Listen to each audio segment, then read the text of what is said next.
आज हम मिजोरम की बात करने वाले हैं। हम मिजोरम के अंदर पॉलिटिक्स की बात करेंगे। हम देखेंगे कि किस तरह से मिजोरम के अंदर जो है वो राजनीति होती है। मिजोरम के हिस्ट्री की बात होगी और साथ ही साथ इसलिए हमारे टॉपिक का नाम भी यही है, politics in Mizoram, a rare case of democratic transition. अब पॉलिटिक्स इन मिजोरम तो हमको समझ आता है कि मिजोरम के अंदर पॉलिटिक्स किस तरह से चल रही थी या चल रही है, लेकिन ये rear case of democratic transition, इसका मतलब क्या है?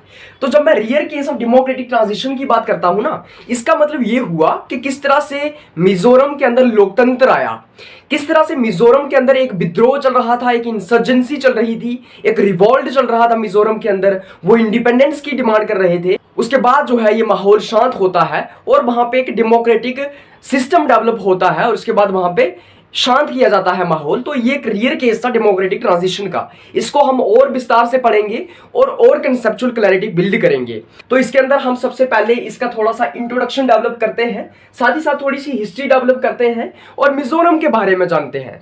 जब मैं मिजोरम की बात करता हूं तो आपको पता होना चाहिए कि मिजोरम हमारी एक नॉर्थ ईस्टर्न स्टेट है।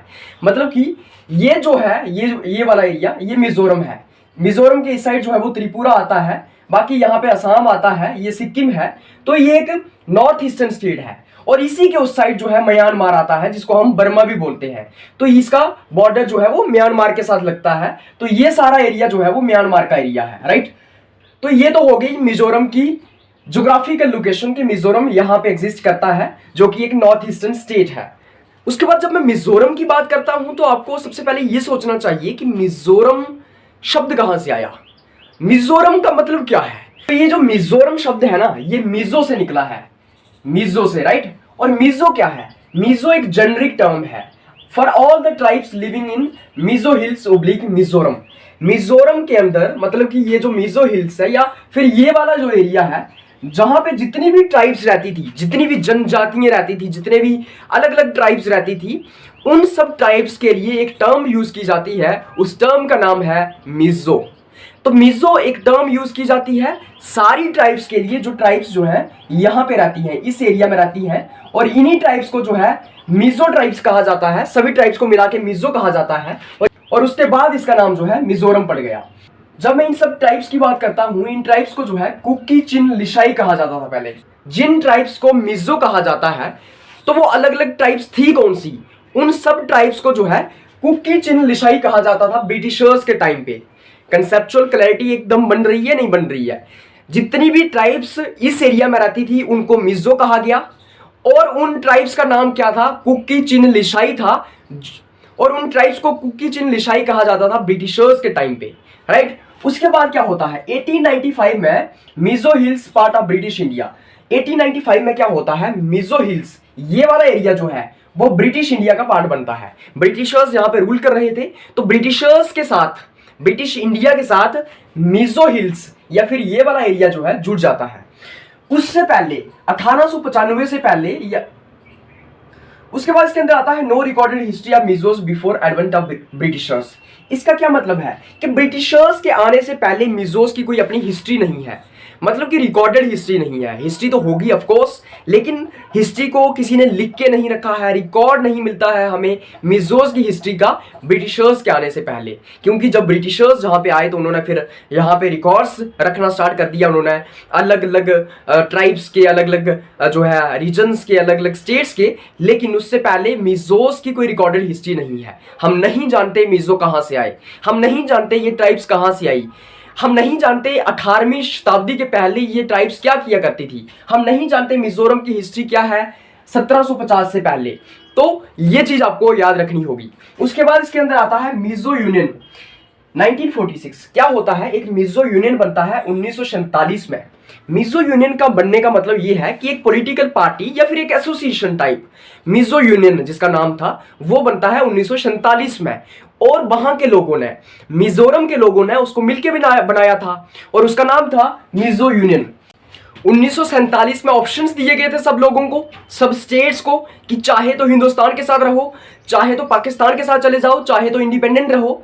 तो इसी तरह से हमने यहां पे देखा कि इन लोगों ने कहा, मिजो यूनियन के जो लोग थे, मिजो यूनियन जो था, इन्होंने कहा हम हिंदुस्तान के साथ रहेंगे। लेकिन मिजो यूनियन के विदिन कुछ लोग ऐसे थे एक ग्रुप ऐसा था जो कहने लगा हम हिंदुस्तान के साथ नहीं रहेंगे, हम हिंदुस्तान के साथ नहीं रहेंगे। तो फिर हिंदुस्तान के साथ नहीं रहेंगे तो कहां जाएंगे? उन्होंने कहा हम इंडिपेंडेंट भी नहीं रहेंगे, हम म्यांमार के साथ चले जाएंगे, हम बर्मा के साथ चले जाएंगे। और चूंकि बर्मा जो है बिल्कुल बॉर्डर एरिया था इनका और म्यांमार को ही बर्मा कहा जाता है, तो इन्होंने कहा हम बर्मा के साथ मिल जाएंगे, हम हिंदुस्तान के साथ नहीं रहेंगे। तो एक ऐसा ग्रुप था मिजो यूनियन के अंदर जिसको हम सिसेशनिस्ट ग्रुप भी कहते हैं। उसके बाद क्या होता है, उसके बाद ये जो ग्रुप था मिजो यूनियन के अंदर, ये जो लोग थे जो डिमांड कर रहे थे कि हम हिंदुस्तान के साथ नहीं रहना चाहते हैं, we want to join Burma और म्यांमार, तो उन्हीं लोगों ने, उसी ग्रुप ने क्या कर दिया, एक अपनी पॉलिटिकल पार्टी बना दी, एक अपना ऑर्गेनाइजेशन बना दिया। उस ऑर्गेनाइजेशन का नाम था यूनाइटेड मिजो फ्रीडम ऑर्गेनाइजेशन, जिसको हम UMFO भी कहते हैं। क्या हुआ, ये जो लोग मिजो यूनियन के अंदर थे और हिंदुस्तान के साथ नहीं रहना चाहते थे, इन्होंने अपना एक अलग ग्रुप बना दिया, अलग एसोसिएशन बना दी जिसका नाम था यूनाइटेड मिजो फ्रीडम ऑर्गेनाइजेशन। उसके बाद क्या होता है, असामीज लैंग्वेज जो थी, असामीज भाषा जो थी, उसको एज ए ऑफिशियल लैंग्वेज बना दिया जाता है 1961 में। असम, ये जो स्टेट है ना, ये वाला एरिया है जो, ये जो असम स्टेट है, इसी स्टेट के अंदर सारे के सारे मिजोरम, त्रिपुरा, जितनी भी अलग अलग छोटी छोटी अभी स्टेट्स हैं, ये सारे के सारे मिजोरम के डिस्ट्रिक्ट हुआ करते थे। पहले क्या हुआ करते थे, असम जो अभी नॉर्थ ईस्ट में स्टेट है, उसके आसपास जितनी भी छोटी छोटी स्टेट्स हैं, चाहे नागालैंड, त्रिपुरा, मिजोरम, मेघालय, ये सब स्टेट्स जो है असम का पार्ट हुआ करती थी और असम के छोटे छोटे डिस्ट्रिक्ट्स हुआ करते थे।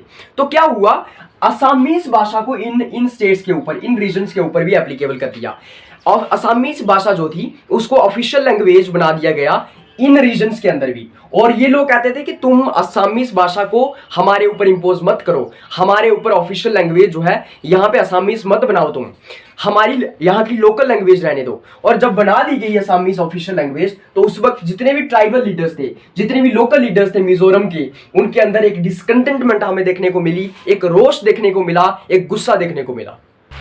फिर उसके बाद क्या होता है, उसके बाद मिजोरम के अंदर एक मिजो नेशनल फ्रंट उभर करके आता है और साथ ही साथ मिजोरम के अंदर इंसर्जेंसी स्टार्ट हो जाती है। सबसे पहले आपको यह जानना चाहिए कि इंसर्जेंसी का मतलब क्या होता है। तो इंसर्जेंसी जो है 1960 के आसपास जो है मिजोरम के अंदर स्टार्ट होती है। इंसर्जेंसी का मतलब यह होता है कि मिजोरम के अंदर विद्रोह स्टार्ट हो गया। इंसर्जेंसी का मतलब होता है रिवॉल्ट स्टार्ट हो जाना, एक रिबेलियन स्टार्ट हो जाना। तो इंसर्जेंसी का मतलब ये हो गया कि वहां पे एक विद्रोह स्टार्ट हो गया, एक रेवोल्यूशन स्टार्ट हो गया, एक रिवॉल्ट स्टार्ट हो गया, एक जो है रिबेलियन स्टार्ट हो गया मिजोरम के अंदर। इसको हम इंसर्जेंसी कहते हैं। लेकिन हमें यह भी जानना होगा कि विद्रोह वहां पे स्टार्ट हुआ कैसे, वहां पे इंसर्जेंसी स्टार्ट हुई कैसे। तो जब मैं वहां पे इंसर्जेंसी की बात करता हूं, सबसे पहले तो हमने वहां पे एक रीजन जान लिया था और वो रीजन ये था कि मिजोरम के ऊपर भी असमीज भाषा को जो है ऑफिशियल लैंग्वेज बना दिया था। असमीज भाषा जो है वो मिजोरम के ऊपर भी इंपोज कर दी थी एज अ ऑफिशियल लैंग्वेज। इससे मिजोरम के जो लोकल लीडर्स थे, जो लोकल ट्राइबल लीडर्स थे, वो काफी नाराज थे। वो नहीं चाहते थे कि मिजोरम के ऊपर असमीज भाषा को इंपोज कर दिया जाए।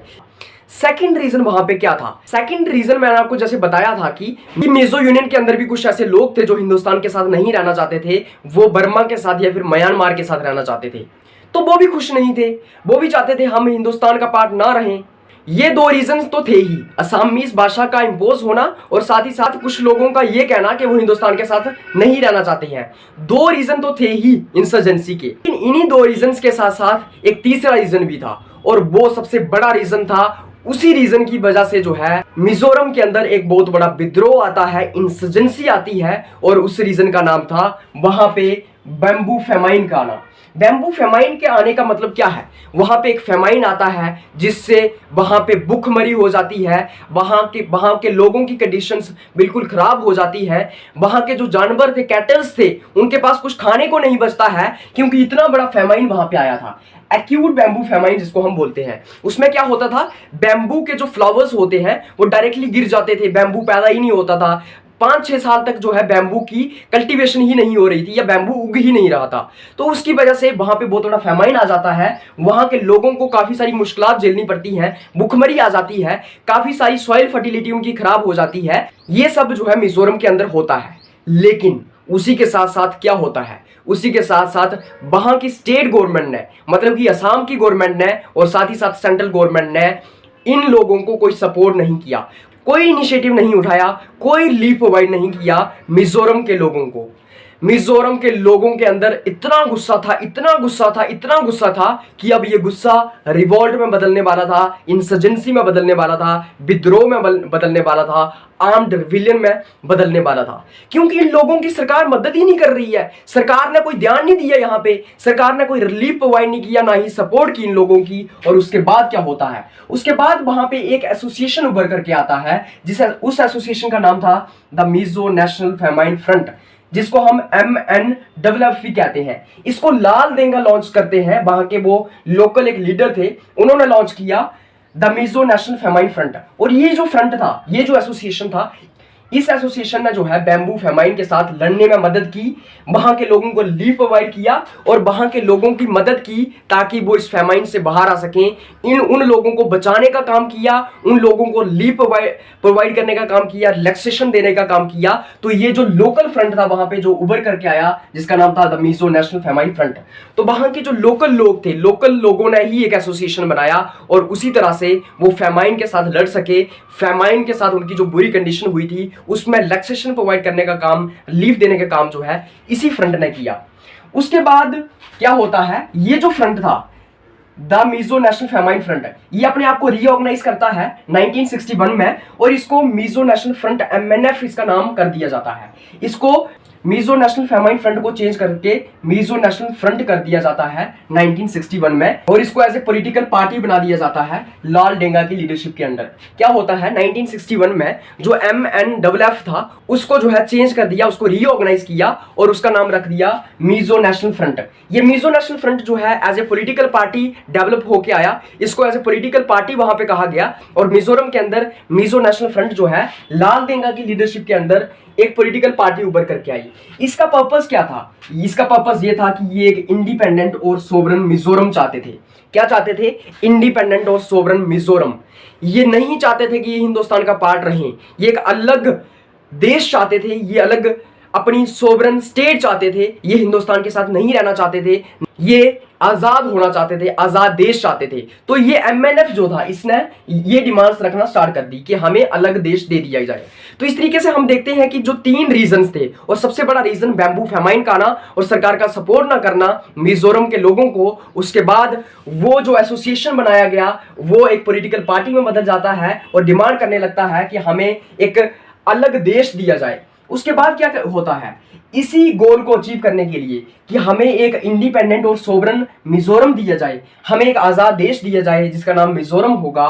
1966 में इसी गोल को अचीव करने के लिए, इसी चीज को जो है अचीव करने के लिए आर्म्ड स्ट्रगल स्टार्ट हो जाती है। आर्म्ड स्ट्रगल का मतलब होता है लोग हथियार लेके आ जाते हैं, लोग आर्म्ड रिवेलियन कर देते हैं, लोग वायलेंस करना स्टार्ट कर देते हैं, वायलेंट प्रोटेस्ट करना स्टार्ट कर देते हैं, वहां पे एक विद्रोह करना स्टार्ट कर देते हैं। और उसके बाद उनकी डिमांड ये थी कि हमें अलग देश दिया जाए, मिजोरम अलग देश बना दिया जाए। तो आर्म्ड रिवेलियन हो गया, हथियार लेके लोग जो है रिवेलियन करने लगे, रिवॉल्ट करने लगे। MNF volunteers attacked on multiple government offices and stations. जो MNF के वॉलंटियर्स थे, जो मिजो नेशनल फ्रंट के वॉलंटियर्स थे, उन्होंने अटैक करना स्टार्ट कर दिया बहुत सारे गवर्नमेंट के ऑफिसेस के ऊपर और स्टेशंस के ऊपर। जितने भी सेंट्रल गवर्नमेंट और स्टेट गवर्नमेंट के ऑफिसेस थे, स्टेशंस थे, उसके ऊपर MNF के वॉलंटियर्स जो है अटैक करने लग पड़े। और साथ ही साथ 1 मार्च 1966 को, 1 मार्च 1966 को Mizo national front MNF independence declare कर देता है मिजोरम के लिए। मिजोरम के लिए MNF आजादी डिक्लेयर कर देता है 1 मार्च 1966 को। उसके बाद हम यहाँ पे देखते हैं कि ये जो रिबिलियस फेज था इंसर्जेंसी का, ये 20 साल तक जो है चलता है। मतलब कि ये जो इंसर्जेंसी थी, ये जो विद्रोह था मिजोरम के अंदर, ये जो रिवॉल्ट किया जा रहा था, ये जो आर्म्ड रिविलियन था, ये 20 साल तक चलता है। 20 साल कम नहीं होते, 20 साल तक वहां पे लोग विद्रोह कर रहे हैं, रिवॉल्यूशन कर रहे हैं, रिवॉल्ट कर रहे हैं, हथियारों के साथ जो है वहां पे विद्रोह कर रहे हैं। तो ये 20 साल तक चलता रहा। फिर 20 साल के बाद ये ठंडा क्यों पड़ गया, तो उसका कारण ये था कि 1975 में क्या होता है, एक अग्रीमेंट साइन होता है मिजो नेशनल फ्रंट और गवर्नमेंट ऑफ इंडिया के बीच में, जिसकी वजह से मिजोरम में इंसर्जेंसी के अंदर जो है डिक्लाइन आ जाता है। क्या होता है, 1975 में मिजो नेशनल फ्रंट और गवर्नमेंट ऑफ इंडिया के बीच में एक समझौता होता है। उस समझौते के बाद क्या होता है, इस इंसर्जेंसी के अंदर डिक्लाइन आ जाता है। डिक्लाइन क्यों आ जाता है? क्योंकि समझौते के अंदर हो सकता है कुछ कंडीशंस जो है सरकार ने मानी हो मिजोरम के लोगों की, मिजोरम के लीडर्स की, MNF की, मिजो नेशनल फ्रंट की। क्योंकि समझौते के अंदर क्या होता है, एक दूसरे की बातचीत को माना जाता है, हल निकालने की कोशिश की जाती है। तो हल निकालने की कोशिश की होगी वहां पे उनको स्पेशल कुछ प्रोविजंस देने की बात की होगी, या उनको जो ऑटोनॉमी देने की बात की होगी। तो उसके बाद ये माहौल ठंडा पड़ जाता है, ये इंसर्जेंसी, ये विद्रोह ठंडा हो जाता है। उसके बाद क्या होता है, talks resumed in late 1984 between MNF and Government of India and both parties finally reached at a settlement in 1986। उसके बाद क्या होता है, 1984 के आखिरी दिनों में दोबारा से बातचीत शुरू हो जाती है MNF और गवर्नमेंट ऑफ इंडिया के बीच, मतलब मिजो नेशनल फ्रंट और गवर्नमेंट ऑफ इंडिया के बीच 1984 के आखिरी दिनों में दोबारा से बातचीत स्टार्ट हो जाती है। इसका मतलब ये हुआ कि पहले बात बन नहीं रही थी, काम थोड़ा सा ठंडा हो गया था, लेकिन अभी भी मिजोरम के लोग, जब मिजोरम के लीडर या मिजो नेशनल फ्रंट जो है वो राजी नहीं थी। उसके बाद दोबारा बातचीत होने लगती है 1984 के आखिरी दिनों में, और 1986 में फाइनली सेटलमेंट हो जाती है दोनों पार्टीज के बीच में। दोनों पार्टीज जो है वो अग्री कर जाती है और दोनों पार्टीज के बीच में जो है समझौता हो जाता है, एक सेटलमेंट हो जाती है। उसके बाद क्या होता है, उसके बाद ये होता है कि मेमोरेंडम ऑफ सेटलमेंट साइन होता है 30 जून 1986 को। क्या होता है, एक मेमोरेंडम ऑफ सेटलमेंट साइन होता है। जैसे कि मेमोरेंडम ऑफ सेटलमेंट नाम से ही हमें ये पता चल रहा है कि सेटलमेंट की बातचीत यहाँ पे हो रही थी, और वो साइन होता है 30 जून 1986 में। उसके बाद लाल देंगा जो है वहां के चीफ मिनिस्टर बना दिए जाते हैं। क्या होता है, लाल देंगा जो कि वहां के लोकल लीडर थे, बहुत बड़े लीडर थे, जिन्होंने MNFF बनाया था, उसके बाद MNF बनाया था, उसके बाद इनको CM बना दिया जाता है। एग्रीमेंट साइन होता है, मेमोरेंडम ऑफ सेटलमेंट साइन होता है 30 जून 1986 में, और उसके बाद लाल देंगा जो है वहां के चीफ मिनिस्टर बन जाते हैं। और उसके बाद वहां की जो मिजो नेशनल फ्रंट थी उसको as a state political party भी बना दिया जाता है, रिकॉग्नाइज करके रीजनल पॉलिटिकल पार्टी जो है रिकॉग्नाइज किया जाता है। उसके बाद इसके अंदर क्या होता है, मिजोरम जो कि 1972 में यूटी बनाई गई थी उसको दोबारा स्टेट बना दिया जाता है 20 फरवरी 1987 में। क्या हुआ, मिजोरम को 1972 में बाद में क्या कर दिया था, यूटी बना दिया था। उससे पहले ये असम का पार्ट हुआ करती थी, उसके बाद इसको 1972 में यूटी बना दिया, और उसके बाद इसको फुल फ्लेज स्टेट बना दिया गया 20 फरवरी 1987 को। और मिजोरम हमारी जो है वो एक इंडिपेंडेंट और फुल फ्लेज जो है स्टेट बन जाती है 1987 में 20 फरवरी को। तो इस तरीके से हम देखते हैं कि मिजोरम के अंदर जो है एक ट्रांजिशन होती है, एक रेयर केस मिलता है हमें ट्रांजिशन का। कहां से, इंसर्जेंसी से डेमोक्रेसी की तरफ। अब समझ आ रहा है, नहीं आ रहा है, इंसर्जेंसी से डेमोक्रेसी तक जाने का क्या मतलब था यहाँ पे यही मतलब था कि किस तरह से एक स्टेट जहां पे विद्रोह हो रहा था, जो स्टेट अपने आप को आजाद करना चाहती थी, अलग देश चाहती थी, वहां पे 20 साल तक विद्रोह चला, और उसके बाद वहां पे डेमोक्रेटिक सिस्टम को बहाल कर दिया। 1987 में उसको फुल फ्लेज स्टेट बना दिया गया इंडिया का। उसके बाद लाल देंगा को वहां पे चीफ मिनिस्टर बना दिया गया, और मिजो नेशनल फ्रंट को वहां पे जो है as a state political party बना दिया, और उसके बाद जो है वहां पे डेमोक्रेसी स्टैब्लिश हुई, वहां पे इलेक्शंस होने लगी, कोई विद्रोह नहीं रहा, सब कुछ खत्म हुआ। तो इस तरीके से हम एक रेयर केस देखते हैं ट्रांजिशन का, कहां पे, मिजोरम की पॉलिटिक्स के अंदर, कहां से इंसर्जेंसी से डेमोक्रेसी तक। तो इसी तरह से हमने आज का अपना ये टॉपिक कंप्लीट कर लिया है। आज की इस वीडियो में बस इतना ही, मिलेंगे आपके साथ एक और नया टॉपिक लेके। और साथ ही साथ अगर आपको इस लेक्चर का PDF चाहिए तो आप इस वीडियो की डिस्क्रिप्शन में जा सकते हैं, वहां पे टेलीग्राम चैनल का लिंक दिया होगा, वहां से आप टेलीग्राम चैनल ज्वाइन कर सकते हैं और PDF हासिल कर सकते हैं। तो ठीक है, फिर मिलते हैं आपके साथ एक और नई वीडियो में, तब तक आप सबको धन्यवाद।